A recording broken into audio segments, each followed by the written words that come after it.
Amados irmãos, graça e paz, da parte de Deus, nosso Pai, e de nosso Senhor Jesus Cristo. Vamos orar? Eu gostaria que você orasse pedindo a Deus que falasse ao seu coração por meio das Escrituras que queremos examinar nessa noite. E peça também por aqueles que vão ouvir agora ou em outra ocasião. Também peça por mim para que o Senhor me capacite a transmitir com fidelidade a sua palavra. Senhor, eu te peço em nome de Jesus que o Senhor receba a nossa gratidão por tudo que o Senhor é e faz, pela tua vontade que é sempre boa, agradável, perfeita.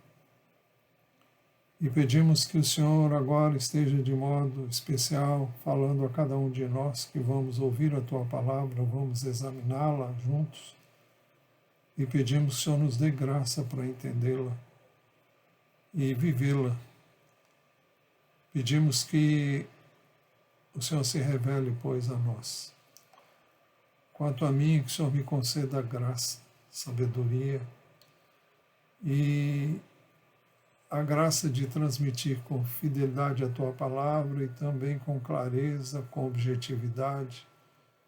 Ajuda-me, eu te peço, neste propósito, em nome de Jesus. Amém.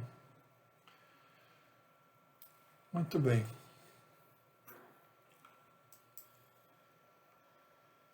Nós temos examinado as Escrituras há 3 domingos. Nós estamos vendo Jesus e a prática da oração. Esta é a 4ª mensagem com este tema. E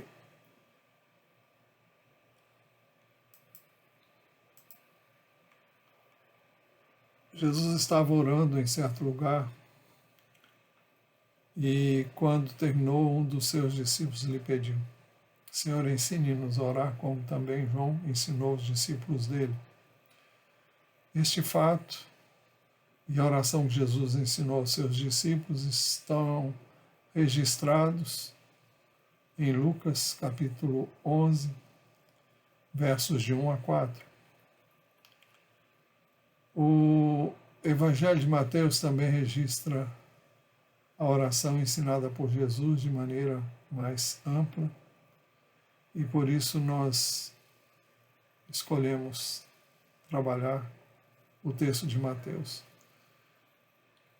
Jesus disse: portanto, orem assim: Pai nosso que estás nos céus, santificado seja o teu nome, venha o teu reino, seja feita a tua vontade, assim na terra como no céu. O pão nosso de cada dia nos dá hoje e perdoa-nos as nossas dívidas, assim como nós também perdoamos aos nossos devedores. E não nos deixes cair em tentação, mas livra-nos do mal, pois teu é o reino, o poder e a glória para sempre. Amém. Porque se perdoarem aos outros as ofensas deles, também o Pai de vocês que está nos céus perdoará a vocês. Se, porém, não perdoarem aos outros as ofensas deles, também o Pai de vocês não perdoará as ofensas de vocês. Nessa oração, Jesus ensinou princípios importantes sobre a oração. Por isso que ele iniciou dizendo: portanto, orem assim. O primeiro princípio é que a oração deve ser dirigida ao Pai. Por isso que ele iniciou a oração que ele ensinou dizendo: Pai Nosso. O segundo princípio, a oração deve ser dirigida ao Pai que está nos céus. Por isso que ele orou: Pai Nosso que estás nos céus.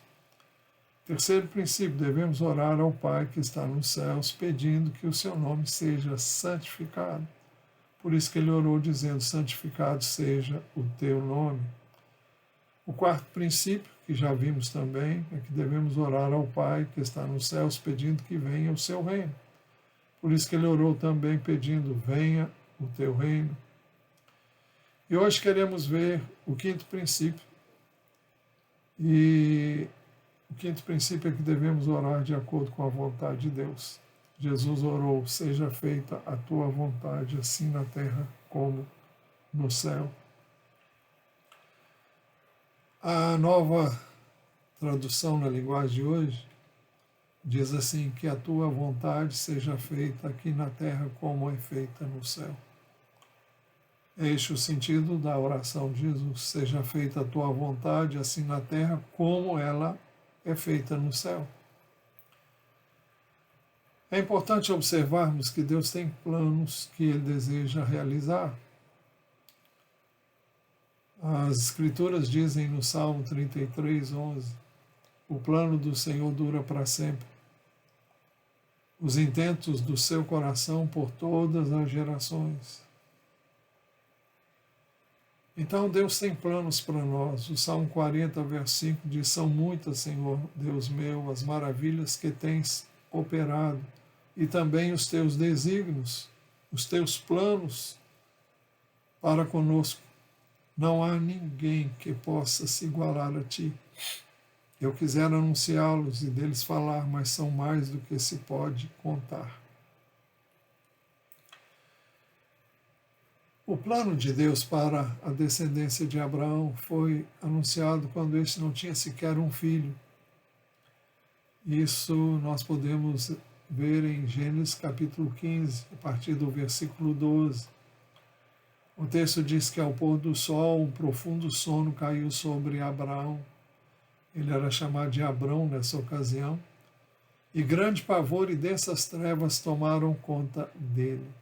Então o Senhor lhe disse: fique sabendo, com certeza, que a sua posteridade será peregrina em terra alheia, será reduzida à escravidão e será afligida durante 400 anos.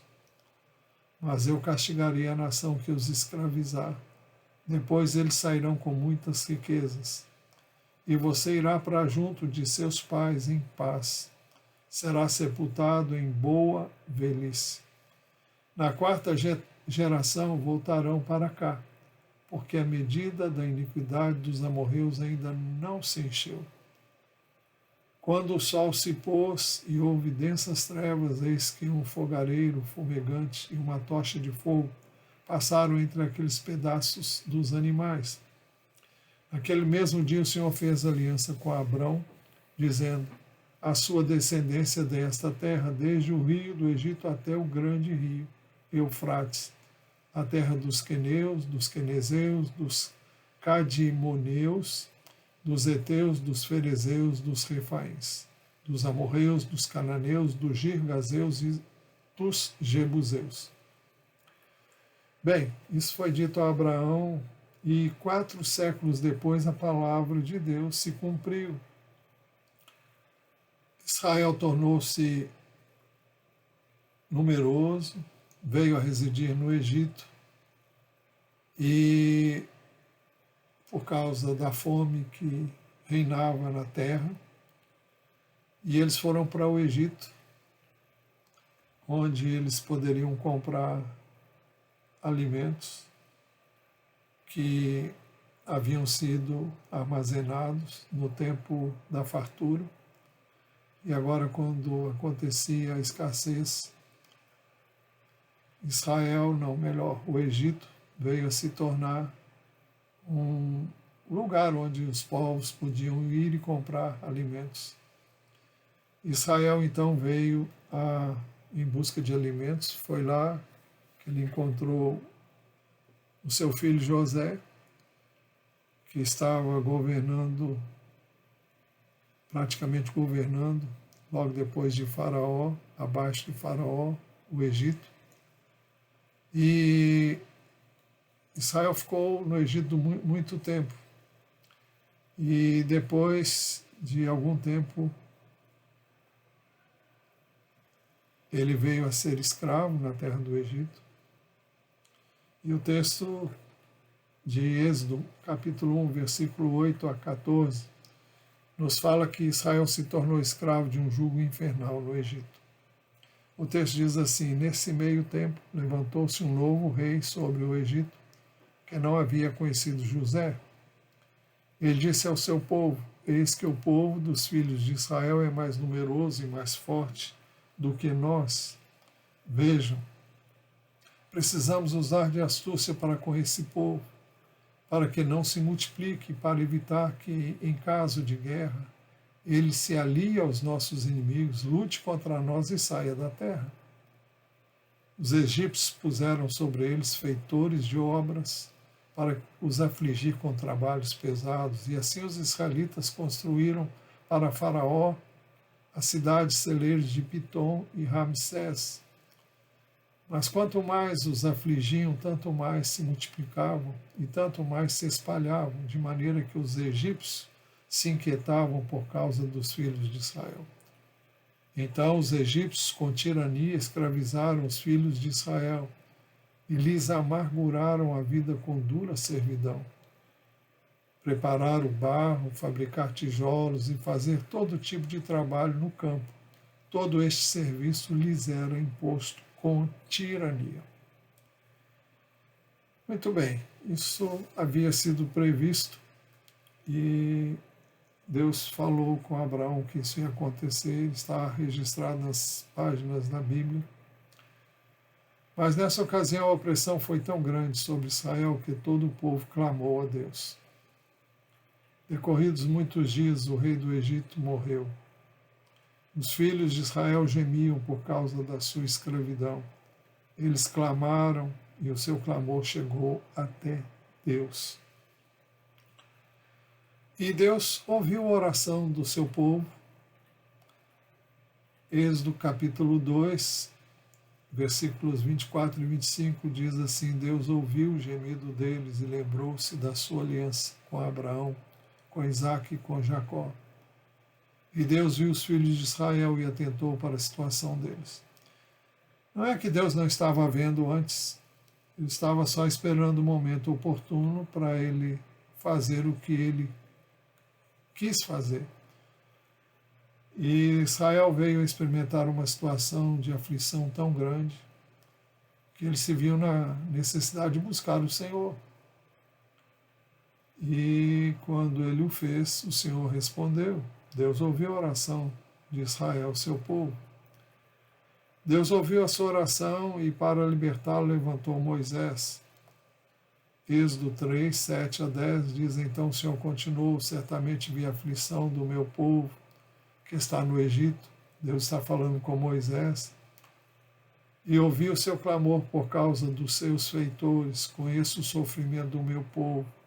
Por isso desci a fim de livrá-lo das mãos dos egípcios e para fazê-lo sair daquela terra e levá-lo para uma terra boa e ampla, terra que emana leite e mel, lugar do cananeu, do eteu, do amorreu, do ferezeu, do eveu e do jebuseu. Pois o clamor dos filhos de Israel chegou até mim, e também vejo a opressão com que os egípcios os estão oprimindo. Agora venha, e eu o enviarei a Faraó para que você tire do Egito o meu povo, os filhos de Israel. Muito bem, nós sabemos que Deus ouviu a oração e que Moisés, pela graça e poder de Deus, foi um instrumento que Deus usou para libertar o povo do Egito. O povo veio a instalar-se na terra prometida, mas 800 anos depois, por ter pecado contra o Senhor, Israel foi levado para o cativeiro na Babilônia. Muito antes de isso acontecer, do cativeiro, o profeta Jeremias profetizou sobre o cativeiro, dizendo: serão levados para a Babilônia, onde ficarão até o dia em que eu atentar para eles, diz o Senhor. Então farei com que sejam trazidos e devolvidos a este lugar. Então, o que o profeta Jeremias profetizou foi que o povo seria levado em cativeiro, que eles iam ficar lá, até que no tempo próprio ele então faria com que eles fossem trazidos e devolvidos a este lugar, até o dia em que eu atentar para eles. O povo havia se afastado de Deus, mas chegaria um momento em que ele se voltaria novamente para Deus. E Jeremias também profetizou o retorno do povo de Israel do cativeiro para a sua terra natal. Jeremias 29, 10 e 11 dizem assim: Assim diz o Senhor, logo que se cumprirem para a Babilônia 70 anos, atentarei para vocês e cumprirei a promessa que fiz a vocês, trazendo-os de volta a este lugar. Eu é que sei que pensamentos tenho a respeito de vocês, diz o Senhor, são pensamentos de paz e não de mal, para dar-lhes um futuro e uma esperança. Deus sabia que durante aqueles 70 anos o povo seria expurgado de toda a maldade, de toda a idolatria que havia caracterizado aquela geração, para quem o profeta Jeremias profetizou durante muitos anos, praticamente durante quase 50 anos, ou durante esse período mesmo. E, não obstante, o povo não deu ouvidos. O povo foi seria levado para o cativeiro, e o Senhor profetizou que o traria de volta, depois de ter sido expurgado de toda a sua culpa, através de inúmeras situações que eles iriam viver ali. Jeremias profetizou que Deus executaria seus planos quando o povo clamasse a ele. Jeremias 29, 12 a 14 diz assim: Então vocês me invocarão, se aproximarão de mim em oração e eu os ouvirei.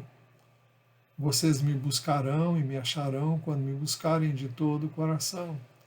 Serei achado por vocês, diz o Senhor, e farei com que mude a sorte de vocês.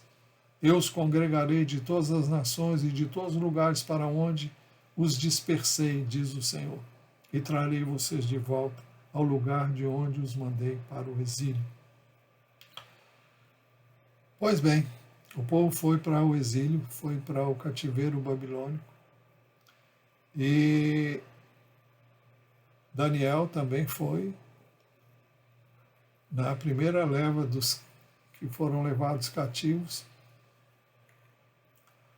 E na Babilônia, o profeta Daniel leu a profecia de Jeremias e entendeu que o tempo previsto já se passara.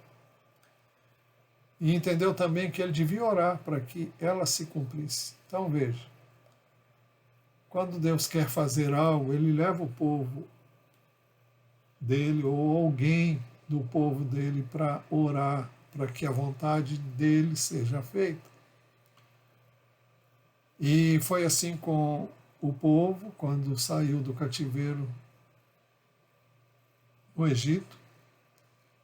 Foi preciso que o povo passasse por uma situação bem aflitiva, e então ele clamou, e o Senhor ouviu, e o Senhor levantou Moisés para tirá-lo de lá. Agora o povo seria levado para a Babilônia, e o Senhor prometeu que traria de volta. Mas Deus age através da oração. Por isso o profeta Daniel leu o profeta Jeremias, e ele entendeu que o tempo que o Senhor disse que o povo ficaria na Babilônia já tinha se passado. Já tinham se passado 70 anos. E ele entendeu que ele precisava orar para que a profecia se cumprisse. No primeiro ano, Daniel 9, no primeiro ano do reinado de Dario, filho de Assuero, da linhagem dos Medos, que foi constituído rei sobre os caldeus, no primeiro ano do seu reinado, eu, Daniel, entendi pelos livros que, de acordo com o que o Senhor havia falado ao profeta Jeremias, a desolação de Jerusalém iria durar 70 anos. Voltei o meu rosto ao Senhor Deus, para o buscar com oração e súplicas, com jejum, vestido de pano de saco e sentado na cinza. Orei ao Senhor meu Deus e fiz a seguinte confissão: E a confissão de Daniel, ele confessa os pecados do povo. Não eram necessariamente seus pecados, mas era o pecado do povo.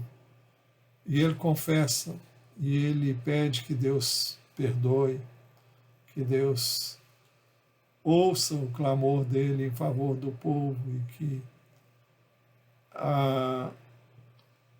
a vontade do Senhor fosse feita e que Deus olhasse para o seu povo. E nós sabemos que Deus ouviu não só a oração de Daniel, mas de muitos servos dele, que Deus levantou para que orassem pedindo a mesma coisa. Por que isso? Porque Deus se move na terra mediante a oração. Porque depois de criar o mundo, ele entregou o governo da terra ao homem. O Salmo 115, 16 diz: os mais altos céus pertencem ao Senhor, mas a terra ele a confiou ao homem. Então, por que Deus entregou a terra ao homem?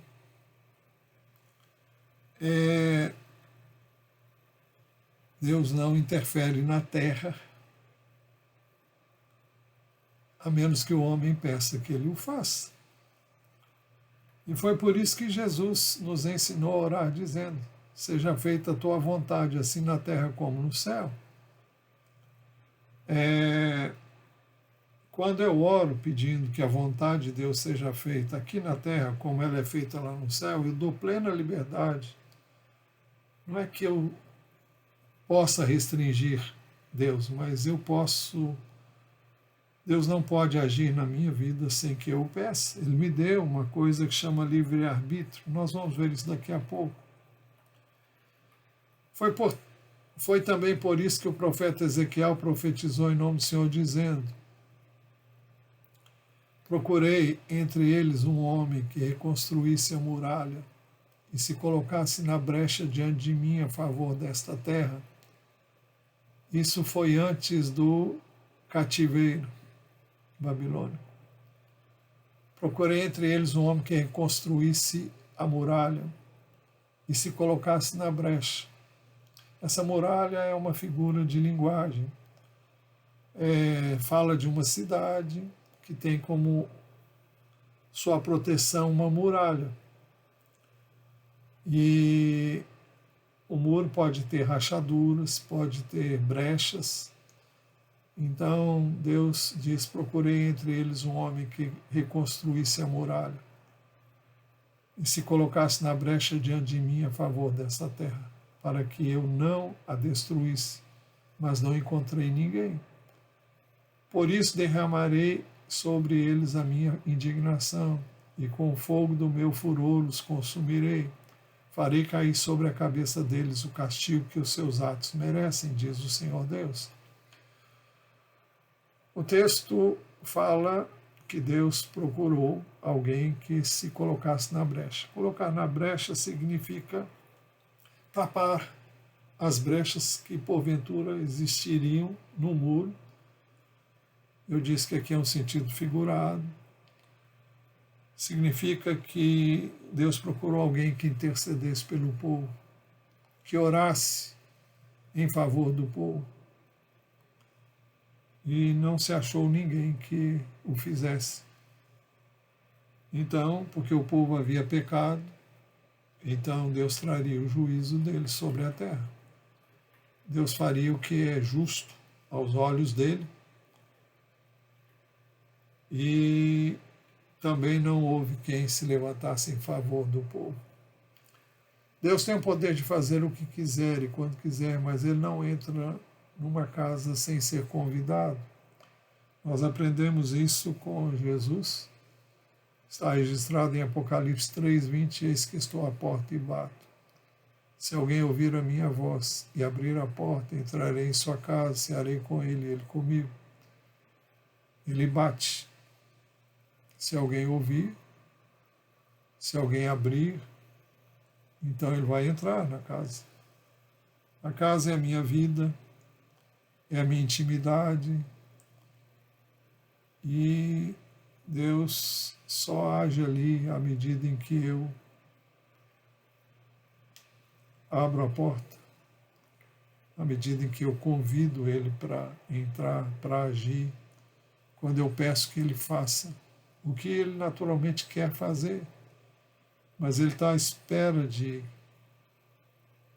que cada um de nós peça a sua interferência, a sua intervenção em nossas vidas. Houve um tempo na minha vida que eu achei que Deus sabia de tudo, e porque sabia de tudo eu não precisava pedir nada.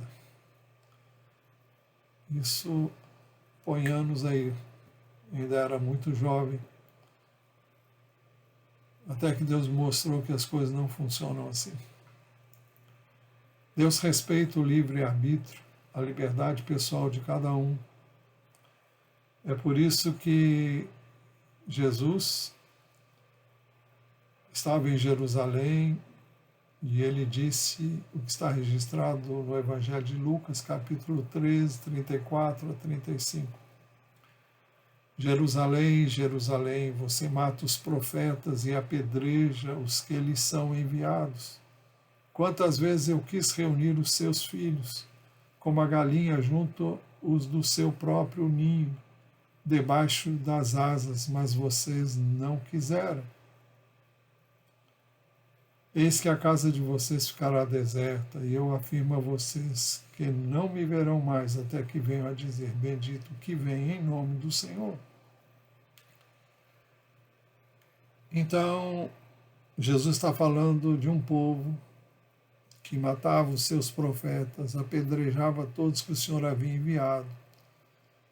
E o Senhor disse do desejo que Deus sempre teve de reunir os seus filhos, como a galinha junto os seus pintinhos, debaixo das suas asas, mas o povo não quis. Deus não pode fazer o que Ele quer fazer quando as pessoas não querem. Por isso Ele diz, eis que a casa de vocês ficará deserta. E eu afirmo a vocês que não me verão mais até que venham a dizer, bendito que vem em nome do Senhor. Ou seja, até que alguém o convide para vir como o bendito que veio e que vem em nome do Senhor. Deus se move na terra mediante a oração, porque depois de criar o mundo, já dissemos, entregou o governo da terra ao homem. Os mais altos céus pertencem ao Senhor, mas a terra Ele a confiou ao homem. Foi por isso que Jesus nos ensinou a orar, dizendo, seja feita a tua vontade, assim na terra como no céu. Deus se move na terra em nossas vidas através da oração. E a oração que Ele ouve é a oração que é feita de acordo com a vontade dEle. Na primeira epístola de João, capítulo 5, versos 14 e 15, nós lemos assim, esta é a confiança que temos para com Ele, que se pedirmos alguma coisa segundo a sua vontade, Ele nos ouve. E se sabemos que Ele nos ouve quanto ao que lhe pedimos, estamos certos de que obtemos os pedidos que lhe temos feito.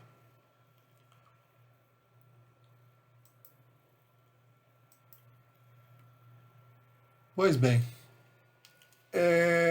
o texto diz claramente que se pedimos alguma coisa segundo a sua vontade, Ele vai nos ouvir.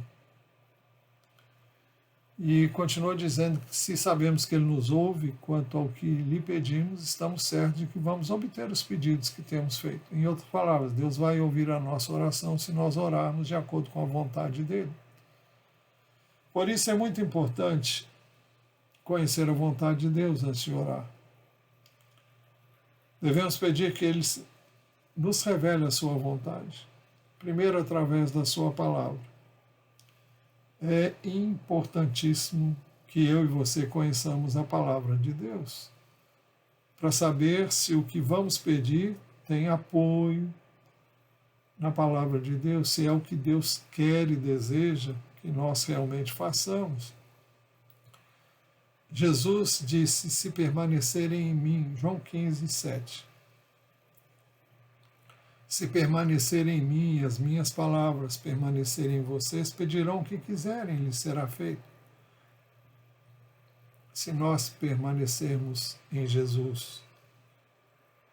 Permanecer em Jesus significa permanecer crendo, permanecer confiando. E se as palavras dele permanecerem em nós, ele diz: pedirão o que quiserem e lhes será feito. Então, se nós orarmos de acordo com a palavra, como vamos orar de acordo com a palavra? Se essa palavra estiver em nós. Recentemente nós estudamos um texto em que vimos que diz o seguinte, que a palavra de Cristo habite ricamente em vocês. Então, é isso que o Senhor deseja, que a palavra dele habite em nós, esteja entranhada em nós. E se ela estiver entranhada em nós, nós não vamos pedir nada que contraria a vontade de Deus. Então nós conhecemos a vontade de Deus através da sua palavra, mas também conhecemos, em segundo lugar, através do testemunho do Espírito Santo. João 16:13, a primeira parte diz assim: porém, quando vier o Espírito da verdade, ele os guiará em toda a verdade. E também em João 14:26, Jesus disse: mas o Consolador, o Espírito Santo, que o Pai enviará em meu nome, esse ensinará a vocês todas as coisas e fará com que se lembrem de tudo que eu lhes disse. Então, o Espírito Santo nos faz conscientes da vontade dele, nos faz lembrar a palavra dele. Palavra que nós temos que conhecer, porque ele vai nos fazer lembrar. E ele vai nos guiar à verdade, ele vai nos guiar no caminho que devemos andar. As Escrituras dizem que todos os que são guiados pelo Espírito de Deus são filhos de Deus. O Espírito de Deus guia os filhos de Deus. Isso requer simplesmente uma vida de comunhão com Deus. Comunhão com Ele através da sua palavra, através da oração. Todavia, haverá momentos em que a vontade do Senhor pode conflitar com a nossa vontade. Já vimos algumas vezes que Jesus sabia qual era a vontade de Deus para ele. Ele veio determinado a cumprir a vontade de Deus, seu Pai, e ele disse isso em várias ocasiões. A minha comida consiste em fazer a vontade daquele que me enviou e cumprir. Eu me esqueci do restante, mas o sentido é cumprir a vontade de Deus. É aquilo que Deus havia entregue a ele para ele realizar e completar a sua obra.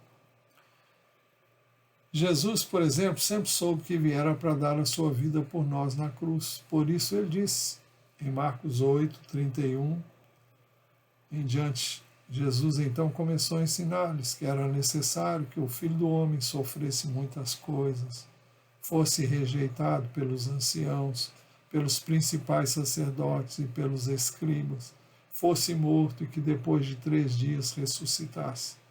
Isto ele expunha claramente. Ele disse isso uma vez, nesse texto que eu acabei de ler. Mas não muito tempo depois ele disse a mesma coisa. Está registrado no mesmo Evangelho de Marcos, capítulo 9, versículo 31. Porque ensinava os seus discípulos e lhes dizia: o Filho do Homem será entregue nas mãos dos homens, e estes o matarão, mas 3 dias depois da sua morte ressuscitará. E mais uma vez, em Marcos 10:32, e Jesus, chamando outra vez os 12 para um lado, começou a revelar-lhes as coisas que deviam acontecer com ele, dizendo: eis que subimos para Jerusalém, e o Filho do Homem será entregue aos principais sacerdotes e aos escribas. Eles vão condená-lo à morte e entregá-lo aos gentios. Vão zombar dele, cuspir nele, açoitá-lo e matá-lo, mas depois de 3 dias ressuscitará. Então, Jesus sabia disso. Jesus sabia para que ele viera e para aquilo que o Pai havia dado ele para fazer. Ele sabia que deveria ir à cruz. Ele disse isso em várias ocasiões, além das que eu citei aqui. E eu citei essas porque elas são muito enfáticas, muito específicas.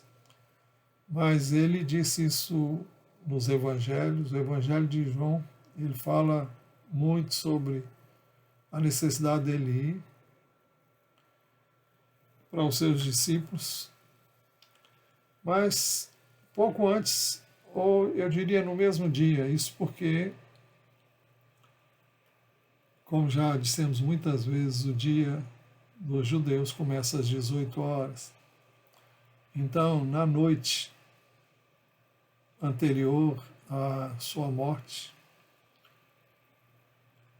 antes de viver a experiência de ser condenado, preso, condenado, Jesus experimentou o conflito entre a sua vontade e a vontade do Pai. Isso também está registrado no Evangelho de Marcos. E adiantando-se um pouco, prostrou-se em terra e orava para que, se possível, lhe fosse poupada aquela hora. E dizia: Abba, Pai, Pai, Pai, tudo te é possível. Passa de mim este cálice, porém não seja o que eu quero, e sim o que tu queres. Jesus sabia todo o sofrimento que estava reservado a ele. Não só o sofrimento na cruz, mas tudo que aconteceria antes, a humilhação, o vilipêndio,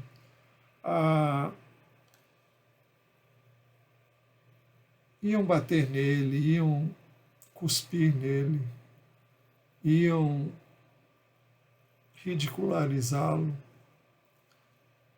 iam envergonhá-lo. E Jesus sabia de tudo isso. E porque ele veio como homem, porque ele viveu como homem, ele sentiu tudo que nós vivemos como homens. E quando eu falo de homem, estou falando de homem e mulher, estou falando do ser humano.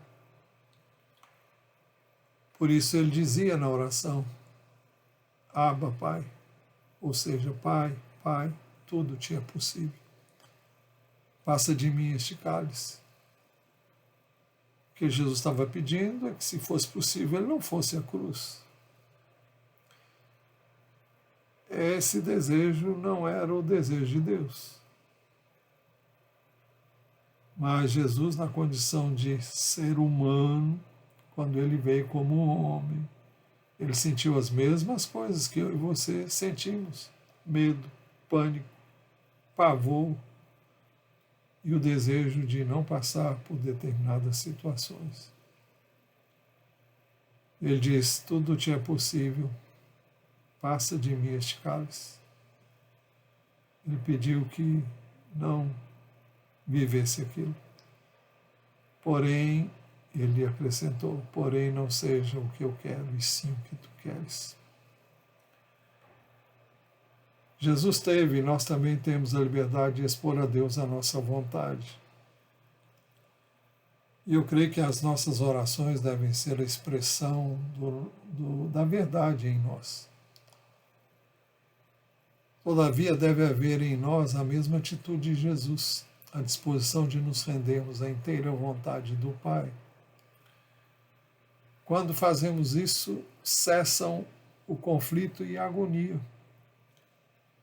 O conflito que Jesus viveu ali no Getsemane foi o conflito entre a vontade dele e a vontade de Deus, seu Pai.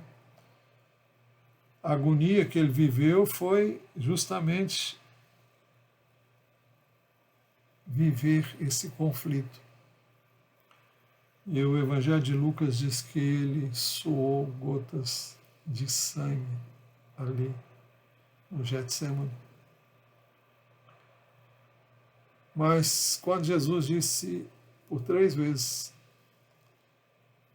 porém não seja o que eu quero, e sim o que tu queres, depois de orar assim, ele se levantou daquele lugar e seguiu para que se cumprisse tudo aquilo que estava previsto, que ele mesmo havia previsto que lhe aconteceria. O conflito e a agonia cessam quando nós nos rendemos à vontade de Deus. Dessa forma, o Senhor fica livre para dar a resposta à nossa oração. Mas se eu não souber qual é a vontade de Deus, a vontade do Pai, eu devo orar como Jesus nos ensinou: seja feita a tua vontade, assim na terra como no céu. Há certas coisas que eu não sei. Eu posso pedir: Senhor, eu quero isso, mas que seja feita a tua vontade. Mas nem sempre se faz assim. Muitos têm se comportado como se Deus fosse um mero empregado, que deve satisfazer todas as suas necessidades. E bem rápido. Olha, Deus não está numa posição em que venha satisfazer todas as nossas necessidades.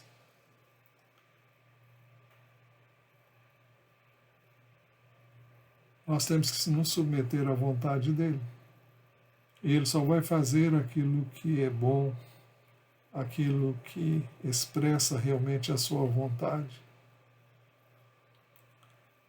E nós temos que pedir como quem pede, e não como quem exige, porque nós não temos o direito de exigir nada. E por isso que a oração que Jesus ensinou é uma petição, é um pedido, um após o outro. Conclusão: Jesus ensinou princípios importantes sobre a oração. Nós não terminamos de ver a oração, mas examinamos hoje apenas uma parcela daquilo, de princípios que ele ensinou e que nós estamos vendo. Jesus ensinou princípios importantes sobre a oração. Primeiro princípio: a oração deve ser dirigida ao Pai. Segundo princípio: a oração deve ser dirigida ao Pai que está nos céus. Terceiro princípio: devemos orar ao Pai que está nos céus, pedindo que o seu nome seja santificado. O quarto princípio: devemos orar ao Pai que está nos céus, pedindo que venha o seu reino. Venha o teu reino. Quinto princípio nós examinamos hoje: devemos orar de acordo com a vontade de Deus. Então Jesus nos ensinou a orar: seja feita a tua vontade, assim na terra como no céu. Isso dá toda a liberdade, vamos assim dizer, para Deus operar. Primeiro em nós e depois no mundo. É verdade que ele não obriga ninguém a fazer a sua vontade. Quando oramos pedindo que as pessoas venham a Cristo, que as pessoas o conheçam, o recebam como Salvador e Senhor, é uma oração que Deus quer que nós façamos, mas ela não depende só. A resposta não depende só da nossa oração, depende do livre arbítrio de cada um, que Deus respeita. Deus pode criar mecanismos que vão levar a pessoa a conhecer a verdade, mas ele pode rejeitar a verdade. E pode dar ouvidos na mentira, porque a mentira é mais agradável aos ouvidos dessa pessoa do que a verdade. Então, o quinto princípio é que nós devemos orar de acordo com a vontade de Deus. Seja feita a tua vontade, assim na terra como no céu. À luz da oração que Jesus ensinou e do que vimos até agora, nós podemos concluir que nossas orações devem ter duas prioridades. A primeira é a glória de Deus. Por isso que Jesus nos ensinou a orar dizendo: Pai nosso que estás no céu, santificado seja o teu nome. Então nós devemos, essa é a primeira prioridade na nossa oração. Pedir que o nome do Senhor seja glorificado, seja santificado, seja exaltado, seja engrandecido. A segunda prioridade é que os interesses do reino de Deus. A segunda prioridade é em favor dos interesses do reino de Deus. Por isso que nós oramos: venha o teu reino, seja feita a tua vontade, assim na terra como no céu. Quando pedimos que venha o teu reino, vem o governo de Deus sobre as nossas vidas e sobre a terra. E que seja feita a vontade dele, assim na terra como ela é feita no céu. É isso que nós já vimos até aqui, e com a graça de Deus nós continuaremos, se Ele assim permitir, na próxima semana. Vamos orar. Pai, nós nos alegramos em Ti, na Tua palavra, e pedimos que o Senhor nos ajude e nos ensine a orar. Realmente precisamos aprender dia a dia a orar como convém. Queremos conhecer dia após dia a Tua vontade, expressa na Tua palavra, e também a Tua vontade que o Senhor traz aos nossos corações através do Teu Espírito, que não contraria a Tua palavra jamais. Ajuda-nos então a orar como convém.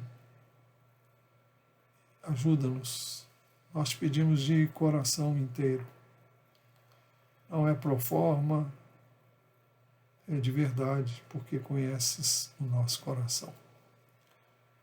E eu te peço que Tu ensines a todos nós, a todos que querem aprender a orar como convém. Leva-nos a orar, pedindo que a Tua vontade se manifeste na nossa vida, na nossa família, na nossa igreja, nesta cidade, no Brasil, no mundo. Ser glorificado em nos ouvir, porque oramos no nome de Jesus. Também pedimos que Tu abençoes o Teu povo, que Tu venhas ao encontro do Teu povo, das suas necessidades mais profundas, dos seus anseios maiores, e que, Senhor, acuda o Teu povo, socorra o Teu povo, proteja o Teu povo, dê livramento para o Teu povo e tenha misericórdia de nós. Continuamos a pedir que o Senhor nos livre da Covid-19 e que o Senhor remova esse mal desta cidade e do nosso país e de resto, onde quer que ele esteja se manifestando. E que isso seja feito depois de cumprires o Teu desígnio e propósito, ao permitires que isso esteja acontecendo em nossos dias. Receba a nossa gratidão, nosso louvor, nós te pedimos e oramos em nome de Jesus.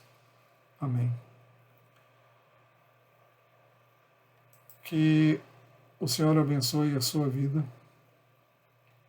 e lhe conceda a cada um de vocês graça, sabedoria, entendimento, discernimento para compreendermos todos juntos e cada um em particular qual é a boa, agradável e perfeita vontade de Deus, para que as nossas orações sejam feitas com base na sua vontade. Tenha um final de dia abençoado, uma semana abençoada, em nome de Jesus. Amém.